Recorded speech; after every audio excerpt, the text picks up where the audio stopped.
মহান আল্লাহর কুদরতে মক্কার মরুভূমিতে সৃষ্টি হয়েছে জমজম কূপ, যা ৫,০০০ বছর ধরে পানি সরবরাহ করছে এর আশপাশের এলাকায়।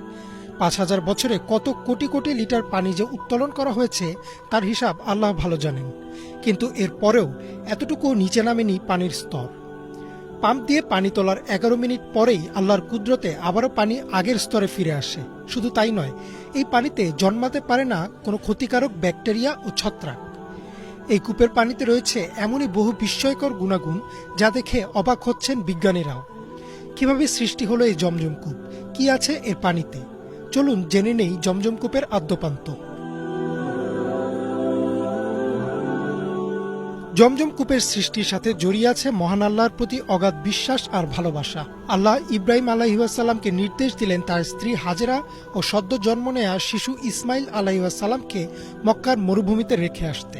ইব্রাহিম আলাইহিসসালাম আল্লাহর নির্দেশনা মোতাবেক কোনো প্রশ্ন ছাড়াই একমাত্র তার উপর ভরসা করেই স্ত্রী ও পুত্রকে অল্প কিছু খাবার আর পানি দিয়ে রেখে আসলেন মক্কার মরুভূমিতে। ইবনে আব্বাস রাদিয়াল্লাহু তাআলা আনহু থেকে বর্ণিত আছে, অল্প কিছুদিনের মাঝেই তাদের খাবার আর পানি শেষ হয়ে যায়।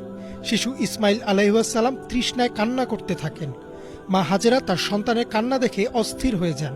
তিনি ছুটে যান সাফা পাহাড়ে, কিন্তু সেখানে তিনি কোনো মানুষ বা কোনো পানি